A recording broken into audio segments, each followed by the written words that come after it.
धन्यवाद सुंदर साथ जी। जब किसी शिविर में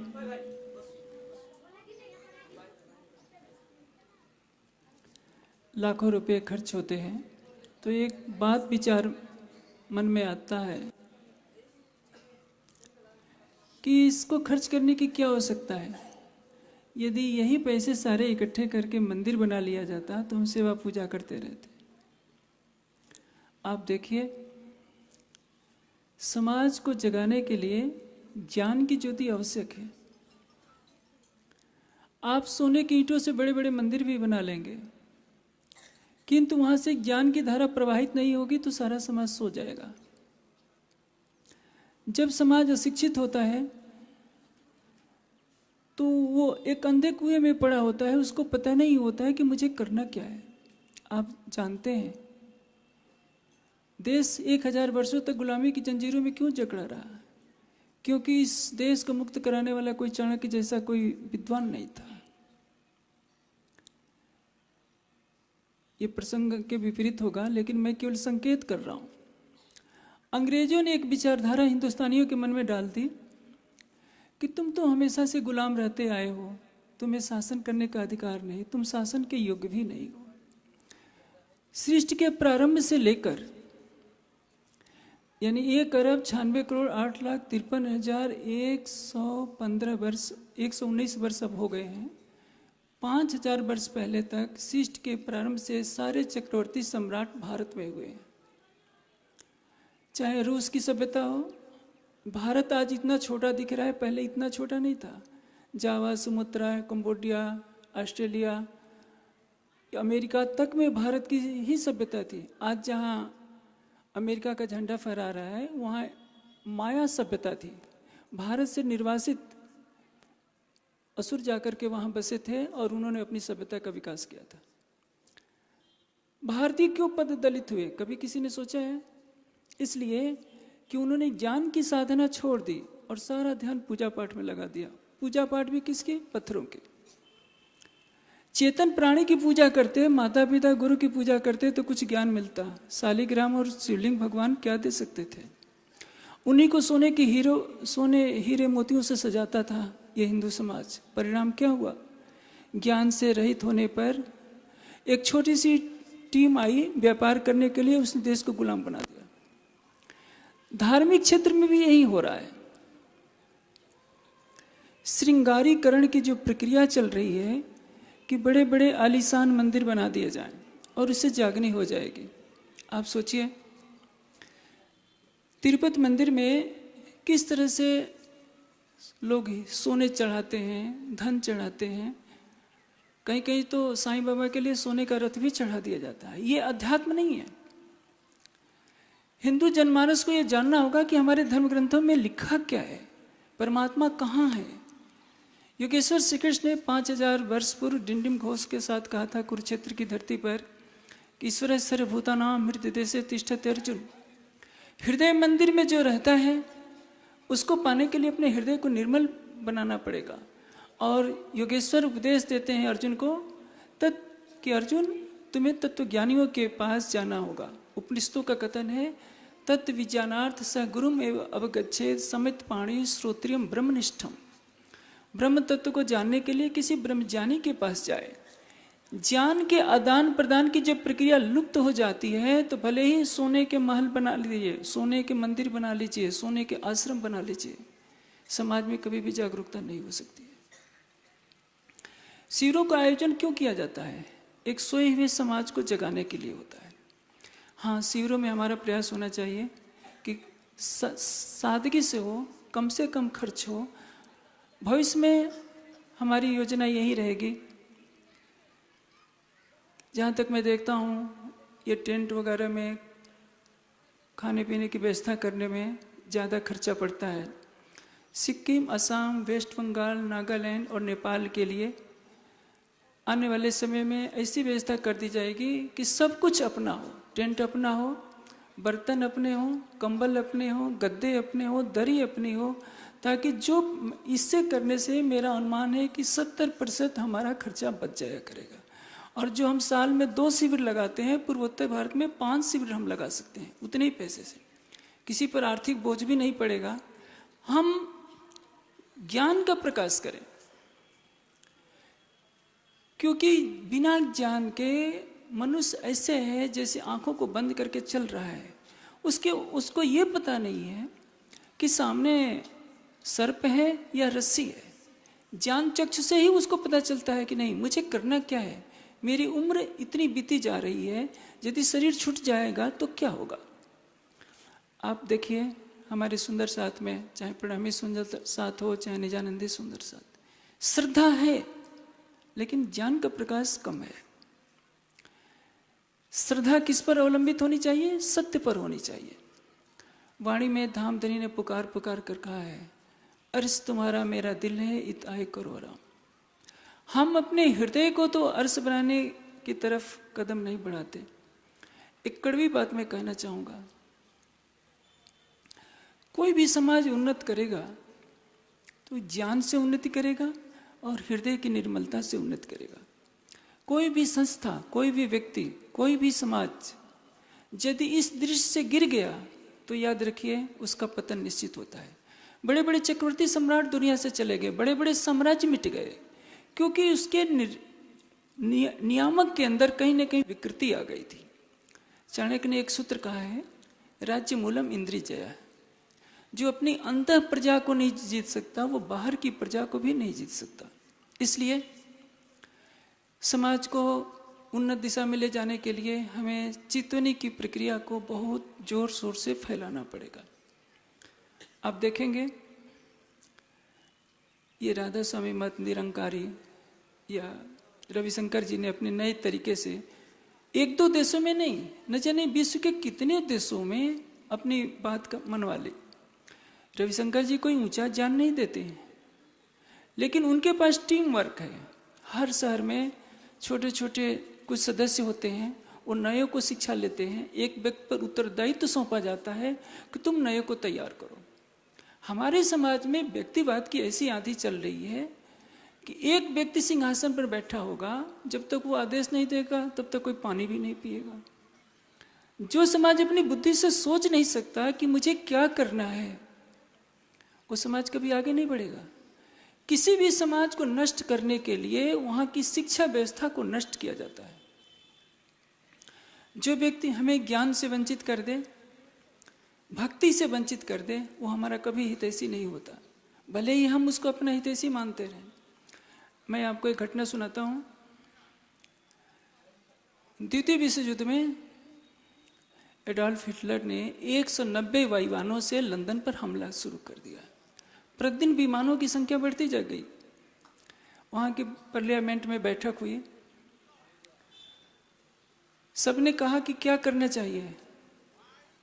वहाँ चर्चिल वहाँ का प्रधानमंत्री था, उसने कहा कि देखो जितना इंग्लैंड का बजट है 90% शिक्षा में खर्च करो। इस समय सारी संसद विरोध में खड़ी हो गई कि 190 वायुयानों से हिटलर हमला कर रहा है और आप कह रहे हैं कि शिक्षा पर खर्च करो।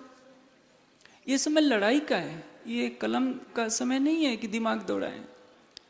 चर्चिल ने कहा कि याद रखो, जिस देश का हर व्यक्ति शिक्षित होता है वह देश कभी भी गुलाम नहीं हो सकता। और यही हुआ। चर्चिल, स्टालिन और फ्रांस के जो एक थे, उनकी बुद्धि की कारीगरी से विश्व युद्ध में उनकी विजय हुई। अमेरिका के राष्ट्रपति रूजवेल्ट थे उस समय शायद। आप सोचिए, भारत 1000 सालों तक क्यों गुलाम बना रहा? क्योंकि भारतीय ही भारतीय को मारते थे। 1857 का संग्राम हुआ,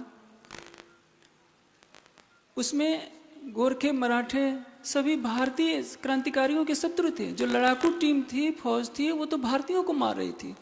गोरखे, मराठे, राजपूत सब बड़े बड़े रजवाड़ों ने अपनी सेना और अंग्रेजों को दे दी। चाहे अकबर कैसे जीता, औरंगजेब कैसे जीता, क्योंकि भारतीय भारतीय को मारता था। अब मेरे कहने का असर समझ गए होंगे। गणना में हम 40 लाख हैं। 40 लाख सुंदर साथ में केवल एक संकल्प बल जागृत हो जाए कि हमें वाणी को फैलानी है तो क्रांति आ जाएगी। लेकिन संकल्प बल नहीं है, दिशा निर्देशन सही नहीं है। पंजाब की उस घटना को याद कीजिए, जब मुगलों का अत्याचार ज़्यादा बढ़ गया तो सारे समाज से आह्वान किया गया कि हर हिंदू बच्चा जिसके 2 बच्चे हों, एक बच्चा सिख बनेगा ताकि वो तलवार उठाकर धर्म की रक्षा करे, और एक बच्चा हिंदू भेष में रहकर घर का काम चलाएगा। सिखों की संख्या बढ़ती गई और सिखों की संख्या इतनी बढ़ी कि दिल्ली के लाल किले पर भी उन्होंने अपना ध्वज फहरा दिया। संकल्प, दृढ़ संकल्प, उत्कृष्ट मनोबल और महान उद्देश्य जिसके पास होता है उसको संसार में कोई भी नहीं हरा सकता। हम 40 लाख की जगह 40 करोड़ भी यदि सुंदर साथ हो जाएं तो वाणी सबके हृदय में जब तक फैलाने का साहस नहीं रखेंगे, सबको परम धाम की चितवनी की तरफ नहीं ले जाएंगे, तब तक न हमारे हृदय के विकार दूर होंगे, न हम संसार को कुछ दे पाएंगे। देखिए, आज से 300 वर्ष पहले अक्षरातीत ने महामती जी के धाम हृदय में विराजमान होकर हमें ब्रह्मवाणी दी थी। यदि हम उसी समय से नियोजित तरीके से कार्य करते रहते तो आज हमारे पास विश्व स्तर के प्रवक्ता होते, वो संसार की दिशा को मोड़ सकते थे। आज IS की विचारधारा कितनी उग्रवादी है, उसके पास दया का लेस मात्र भी अंश नहीं है, वो क्रूरतापूर्वक अपनी विचारधारा को फैलाना चाहती है। ऐसे मतांध लोगों को अपने ज्ञान से बदलने वाला व्यक्तित्व तो हमने निर्माण नहीं किया। हमारे पास सब कुछ था, वाणी हमारे पास थी, चाहे कुरान का विद्वान हो, बाइबल का विद्वान हो, वेद शास्त्र का विद्वान हो, हिंदू समाज की विकृतियों को दूर करके हम सबको अक्षरातीत के चरणों में ला सकते थे। लेकिन हमने केवल घंटे घड़ियाल में अपने को चिपका दिया। ये मेरी बातें कड़वी लग रही होगी, लेकिन ये कड़वा सच है। यदि इस समाज में ज्ञान की जागृति होती, सबको ध्यान में बैठाया गया होता, तो न जाने हजारों प्रतिभाएं सामने उभर कर आती और भारत ही नहीं सारे संसार को मार्गदर्शन करती। लेकिन जब असफलता आती है तो हमें निराश नहीं होना चाहिए। हम हाथ पर हाथ धरे बैठे रह जाएं कि 300 वर्ष बीत गए, अब नहीं हुआ तो अब तो पता नहीं कब महाप्रलय हो जाए, कब विश्वयुद्ध छिड़ जाए। तो ये निराशावादी दृष्टिकोण हमें नहीं अपनाना चाहिए। हमें यदि एक पल भी जीवन का मिलता है तो उसको शुभ कार्यों में लगाना चाहिए। हम सुंदर साथ को एक दृढ़ संकल्प लेना होगा कि हम ब्रह्मवाणी के चिंतन में अधिक से अधिक स्वयं को लगाएं। हमारे प्रचार की जो शैली होनी चाहिए सबके लिए ग्राह्य होनी चाहिए। अब देखिए, ऐसे मंच पर ये बात करनी नहीं चाहिए, लेकिन होता क्या है, समाज में देखा जा रहा है बड़े बड़े कार्यक्रम हो रहे हैं, करोड़ों रुपए पानी की तरह बहा दिए जाते हैं और चर्चा नाम मात्र को नहीं। या तो भागवत की कथा हो जाती है या नाच कूद होता है। प्रश्न यह होता है कि करोड़ों रुपए खर्चा करके समाज को क्या मिला? जब ज्ञान को फैलाना होता है तो उसमें त्याग की महती भूमिका होती है। बड़े बड़े राजकुमारों ने बौद्ध भिक्षा ग्रहण की, बौद्ध भिक्षुक बने, घर घर जाकर भिक्षाम देह की गुहार लगाई और उन्होंने चीन, जापान, कंबोडिया, जावा, सुमात्रा सब तक बुद्ध की पताका फहरा दी। हमारा समाज यही सोचता है कि हम आलीशान कार्यक्रम करें जिसमें बहुत से अच्छे अच्छे व्यंजन खिलाए, जहाँ बहुत अधिक शान शौकत हो, और मंची कार्यक्रम नाम मात्र को होता है। ऐसे कार्यक्रमों से समाज पर बोझ पड़ता है, समाज सेवा देने से कतराने लगता है। हमें संगठित रहने के लिए अपने अंदर से जातीय संकीर्णता को मिटाना होगा। कौन ब्राह्मण है, कौन क्षत्रिय है, कौन वैश्य है, शूद्र है, कौन अमीर है, गरीब है, काला है, गोरा है, इन सारे भेदभावों को हटा दीजिए। सबके अंदर परम धाम की आत्मा को देखिए। और एक चीज याद रखिए, अवगुण काढ़े गुण ग्रहे हारे से हो जीत। किसी में जो विशेषता है विशेषताओं को ग्रहण कीजिए। यदि आप कीचड़ पर बार बार पत्थर फेंकेंगे तो क्या होगा? उसके छींटे आपको भी लग सकते हैं। कोई व्यक्ति यदि बुरा है और बार बार 100 लोगों से आप डेली कहते हैं कि वो बहुत बुरा है, बहुत बुरा है, और खुश होते हैं कि देखो उसको बुरा कह करके मुझे बहुत अच्छा लगा, आप उसका नुकसान नहीं कर रहे हैं, आप अपने मन को दूषित कर रहे हैं। और इसका परिणाम क्या होगा? आपके मन में उस बुराई के संस्कार इस तरह से पांव जमा लेंगे कि जब तक आप किसी को बुरा नहीं कर देंगे आपका भोजन नहीं पचेगा। और सुंदर साथ में विकृति बहुत फैल रही है, क्योंकि निंदा रस बहुत प्यारा लगता है। दूसरों को बुरा कहकर हम जो गौरवान्वित होने की भावना रखते हैं, ये हमारी बहुत बड़ी भूल है। संसार के हर प्राणी में कोई ना कोई विशेषता होती है, बुरे से बुरे व्यक्ति में, और अच्छे से अच्छे व्यक्ति में कोई न कोई दोष अवश्य रह जाता है। धर्म या राज युधिष्ठिर को भी जुआ खेलने का व्यसन था, बलराम जी को भी मद्य पीने का व्यसन था। इतने महान पुरुष होते हुए उनमें दाग लग ही गया। कहने का से क्या है? हम आत्मा को देखें, जीव अपराध कर रहा है, उसको सही मार्ग पर ले चलने के लिए प्रयास करें। जागने शिविरों का एक ही उद्देश्य होता है कि किस तरह से जो सोया हुआ सुंदर साथ है जागने के लिए प्रेरित हो जाए।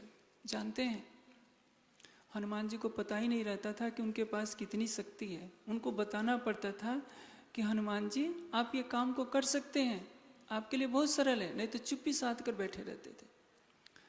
वैसे ही हमारा समाज भी अपनी शक्ति को नहीं जानता है। एक चौपाई में कह देता हूँ, और शायद कल की चर्चा में मैं इस चौपाई पर विस्तार से बोलूँगा। रूहें उतरी अपने तन से, भी कहिया उतरे अर्श से, तन दिल अर्श एक किए, हके कदम धरे दिल में। आप सोचिए, इसकी विस्तृत व्याख्या मैं कल करूँगा, आज केवल इतना बता देता हूँ। तन दिल अर्श एक किए। यदि राजी के चरण कमल हमारे हृदय में आ जाते हैं तो हमारी परात्म का तन, रूहें उतरी अपने तन से, परात्म का तन, दिल जो इस खेल को देख रहा है, यहाँ आत्मा का दिल और परम धाम तीनों एक हो जाते हैं। और ये कब होगा? जब राज्य के चरण कमल हमारे हृदय में पड़ेंगे। ये कैसे होगा? चितवनी से। मैं देखता हूँ हमारे समाज में 90% सुंदर सा चितवनी ही नहीं करता, केवल जहाँ देखिए वहाँ कर्मकांड। अभी सुना है अहमदाबाद में 16 करोड़ महामंत्र का जप होगा। पूछिए क्या उपलब्धि होगी? 16 लाख मेहर सागर का पाठ, 16,000 वाणी का पाठ और 16 करोड़ महामंत्र के पाठ से, तारतम के पाठ से आत्मा को क्या मिलना है? बच्चों को वही प्राइमरी की क्लास में लगाया जाएगा। खर्च तो उस कार्यक्रम में करोड़ों होंगे, लेकिन उपलब्धि नदारद होगी। आज हर व्यक्ति जागरूकता की तरफ बढ़ रहा है। आज आवश्यकता नहीं है कि पुरानी लकीरों को हम ढोते रहें। जो वाणी मार्गदर्शन देती है, हमें वाणी पर चलना चाहिए, समाज के मार्गदर्शन पर नहीं चलना चाहिए। क्योंकि समाज में कालांतर में विकृति होती रहती है। आज कितना भी साफ कपड़ा पहनेंगे, कल गंदा होगा ही। नदी का जल यदि बहेगा नहीं तो गंदा होगा ही। इसीलिए आप यदि समाज की चिंता करेंगे तो सत्य से विमुख हो जाएंगे। अक्षरातीत की वाणी अनादि सत्य है, अनंत काल तक सत्य रहेगी। वाणी कहती है कि तन दिल दो एक किए, तन दिल और अर्श एक किए, हके कदम धरे दिल में। जिस चितवनी से राज्य के चरण कमल यानी नख से सिर तक का श्रृंगार आता है और हमारी आत्मा का ये दिल जो इस मिट्टी के तन को धारण किए बैठा है, परात्म का दिल और परम धाम तीनों एक हो जाते हैं। इतना ऊंचा ज्ञान वाणी हमें दे रही है और हमको कहा जाता है कि माला का जप करते रहो, परिक्रमा कर लो, बस हो गया। आज उस चीज का कोई महत्व नहीं लगा। ये बात उस समय की है, ठीक थी जब वाणी नहीं थी। आज वाणी की टीका आपके पास है। मैं सोचता हूँ सत्संग से जुड़ा हुआ सुंदर साथ कहीं का भी औचित नहीं करता है, लेकिन शेष प्राणी समाज तो सुना है। उनको ऐसे बाड़े में रखा गया है कि बेचारे कहीं आंख खोलकर देख भी नहीं सकते कि वाणी के अंदर परम धाम का ज्ञान कैसा अलौकिक है और हमें करना क्या चाहिए। हमारा उद्देश्य है बादल की तरह बरसते जाओ। अब देखिए, बादल पर पत्थर फेंकिए या फूल फेंकिए, बादल का काम है बरसना। आप अपने हृदय को ज्ञान का बादल बनाइए और ज्ञान की वर्षा के अमृतमय बूंदों को फेंकते चलिए। संसार आपको पत्थरों से भी मारेगा, फूलों से भी श्रृंगार करेगा। न अपमान से विचलित होइए, न सम्मान से खुश होइए। दोनों को एक भाव से, दृष्टा भाव से देखकर राज्य के आदेश के लिए आप आगे बढ़िए। लेकिन इसके लिए त्याग करना होगा। जो भी हम जागरण के शिविर लगाते हैं, उसमें सब सुंदर साथ तन मन धन से सेवा करता है। ये मैं जरूर कहूँगा कि सुंदर साथ शादी विवाह में जो फिजूल खर्ची करता है, वो फिजूल खर्ची को रोके। एक दिन के लिए क्यों दिखावा होता है कि उन्होंने इतना दहेज दे दिया, उन्होंने इतनी खर्ची कर दी, इतना बढ़िया खिलाया, इससे कुछ लाभ नहीं। आप संसार के सारे लोगों की पीड़ा को देखिए। जब नेपाल में भूकंप आया था, मैं 2 गाड़ियों के साथ वहां गया था। ऐसे ऐसे घरों में मुझे जाने को मिला, उनके पास 2 किलो चावल तक नहीं था खाने के लिए कि क्या करेंगे। आप सोचिए, हम शादी विवाह में कितना फेंक देते हैं, कितने व्यंजन बनाते हैं, इससे कोई लाभ नहीं है। इस पृथ्वी पर यदि कोई व्यक्ति अशिक्षित है, इस पृथ्वी पर यदि कोई व्यक्ति भिक्षुक भूख से तड़प रहा है, तो हमें कार्यक्रमों में अच्छे अच्छे व्यंजन बनाने और शादी विवाहों में अच्छे अच्छे पकवान बनाकर खाना, जहाँ तक मैं समझता हूँ, हम कहीं न कहीं मानवता के विपरीत कार्य कर रहे हैं। जब तक हम सबको अपना नहीं समझेंगे, तब तक वाणी का प्रकाश कैसे कर सकते हैं। हमारी संस्कृत का उद्घोष क्या है?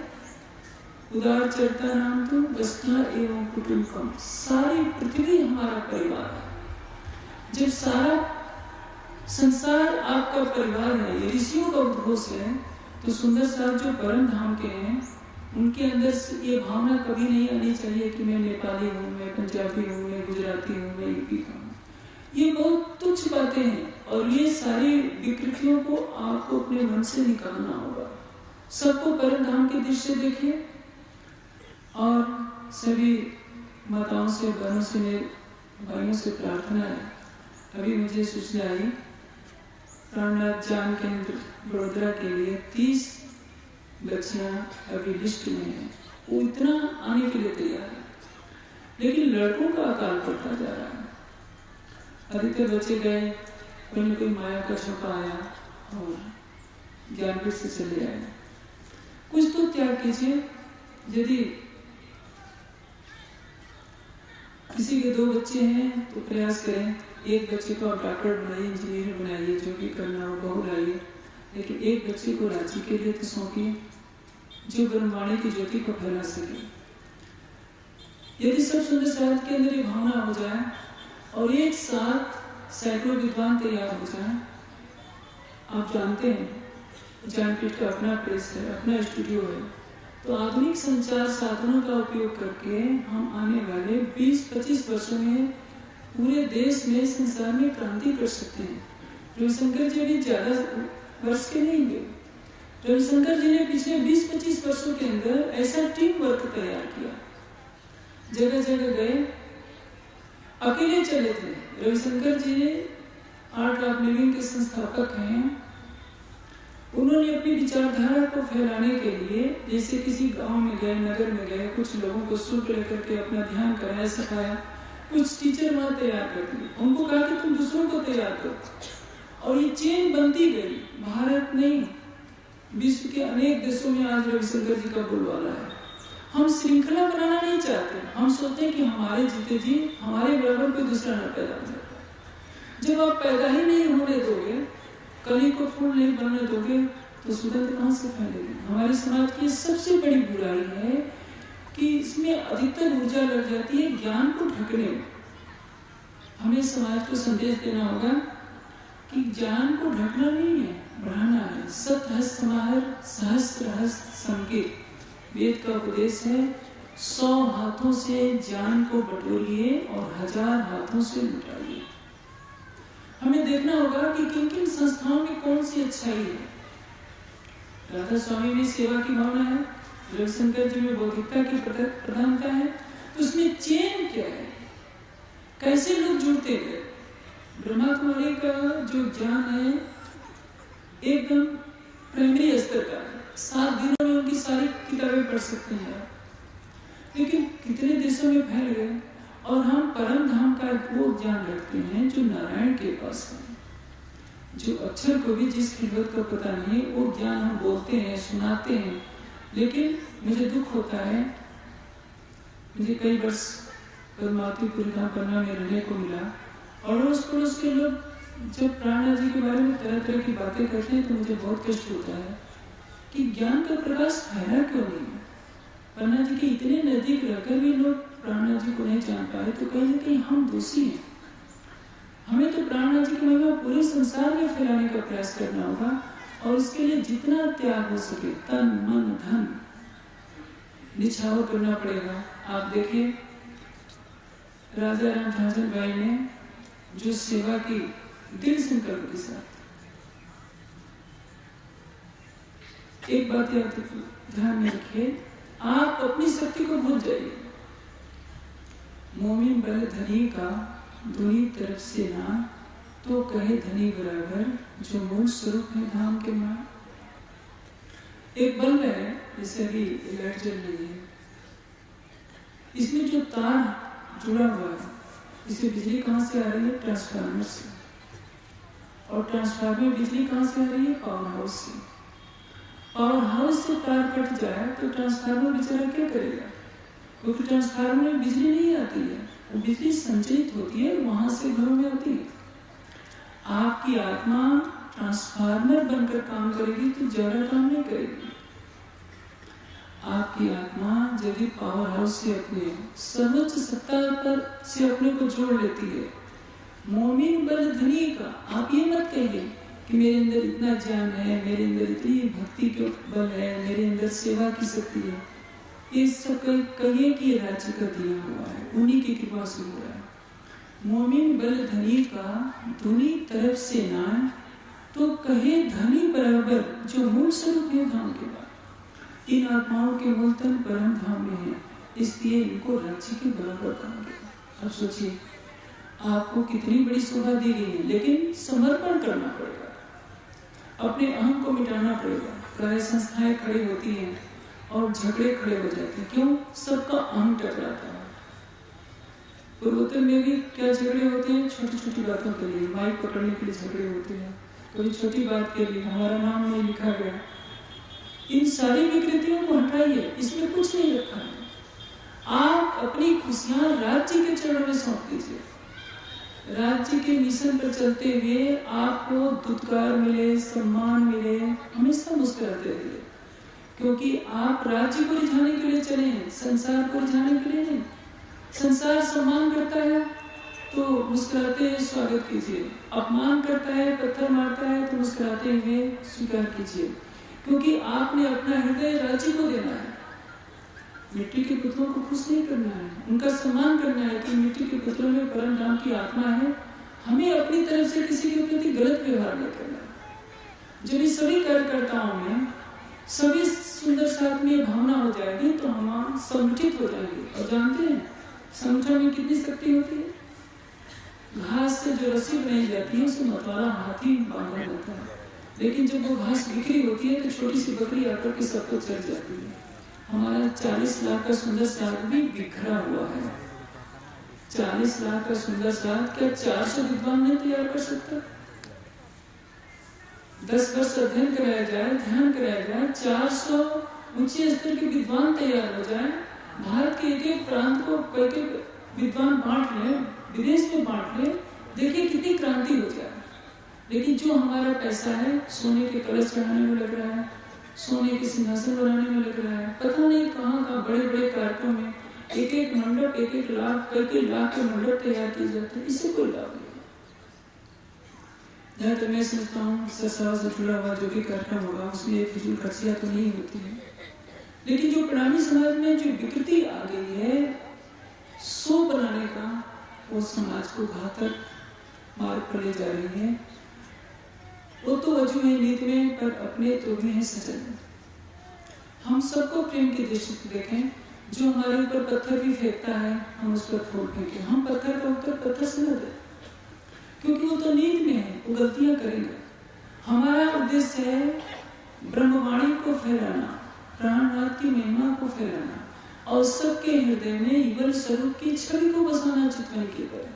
इस मार्ग में चाहे कितना भी कष्ट हो, हंसते हंसते राज्य का प्रसाद समझकर, आशीर्वाद समझकर उसको ग्रहण करना चाहिए। यदि हम ऐसा करेंगे, वह धनी कहते हैं, जो मेरी सुध दो और को चले तुम्हारा हुक्म। आपको साहिबी मिलेगी, शोभा मिलेगी। शोभा और साहिबी तो बहुत गलत चीजें हैं, लेकिन न चाहते हुए भी आपके पीछे पीछे हाथ जुड़े खड़े रहेंगे, जिसके लिए ट्रस्टों में झगड़े हुआ करते हैं। क्यों झगड़े होते हैं? पद के लिए, प्रतिष्ठा के लिए, कुछ और लोगों के लिए। उस समय जब हम राज्य को अपना हृदय समर्पित कर देंगे, तो ये सारी वस्तुएं तुच्छ लगने लगेगी। चक्रवर्ती सम्राट का पद भी तुच्छ लगने लगेगा। जो अक्षरातीत की अर्धांगिनी हो, उसको सारी पृथ्वी का राजा भी बना दिया जाए तो उसके लिए तुच्छ है, क्योंकि जिसके हृदय में प्रीतम बसते हों, उसको छोटे छोटे पद का, सारे ब्रह्मांड का स्वामी बनना भी अच्छा नहीं लगता। इसलिए सुंदर साथ अपनी गरिमा को समझें। कार्यक्रमों में अधिक से अधिक नए लोगों को लाने का प्रयास करें, ताकि वो वाणी के प्रकाश से स्वयं को जागृत कर सके। और हमारा लक्ष्य केवल पूर्वोत्तर भारत ही नहीं होना चाहिए, पूरा देश होना चाहिए। पूर्वोत्तर भारत में तेजी से जागने के लिए, जैसे कि मैंने बताया, इस कार्यक्रम के बाद सुंदर सा अर्थ संग्रह करेंगे और जो भी है हमारे कार्यक्रम में जो आवश्यकताएं जो हम भाड़े पर लेते हैं, उसको सब हमें अपना निजी करना होगा। अधिक से अधिक साहित्य दीजिए। जितना साहित्य हम लोगों तक पहुंचाएंगे, वो साहित्य उनके हृदय के अंधकार को दूर करेगा। और मैं ऐसा करूंगा कि सब सुंदर साथ मेरी बातों को अंगीकार करेंगे। पूर्व उत्तर भारत में ये मेरा संदेश सब तक पहुंचा दीजिए। आज संख्या तो नहीं है, लेकिन जिन माता पिता के पास 2 बच्चे हों, एक बच्चे ज्ञानपीठ को अवश्य भेजें। आप जानते हैं, राजकोट के एक बहन ने एक नई संतान को जन्म दिया कि मेरा बच्चा बड़ा होकर ज्ञानपीठ का विद्यार्थी बनेगा।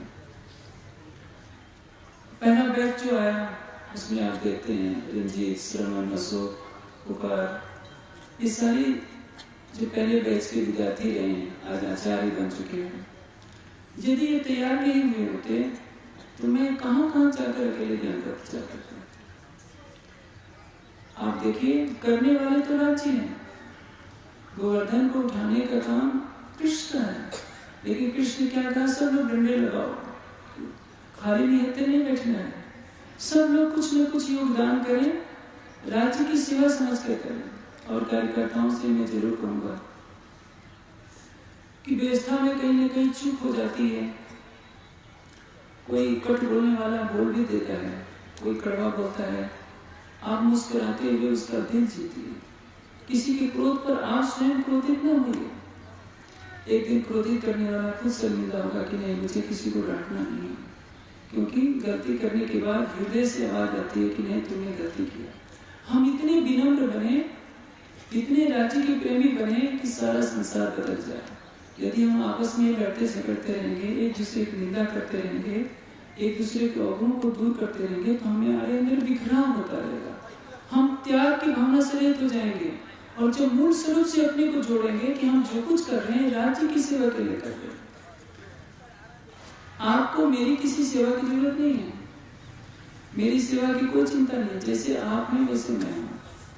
न मुझे सम्मान की जरूरत है, न किसी सेवा की जरूरत है। आप भी सुंदर साथ हैं, मैं भी सुंदर साथ हूँ। और आप एक महान लक्ष्य के लिए अपने जीवन को समर्पित कीजिए कि हमें युगल स्वरूप की वाणी को फैलाना है, सबके हृदय में युगल स्वरूप की सुबह बसानी है। मैं ऐसा करूँगा कि मेरे विचार आपको अच्छे लगे होंगे। इनमें जो भी अच्छाई हो उसको अधिक से अधिक फैलाने का प्रयास करें। पूर्वोत्तर भारत ने ज्ञानपीठ को अनमोल रत्न दिया है और मैं ऐसा करूँगा कि ये श्रृंखला हमेशा बनी रहेगी।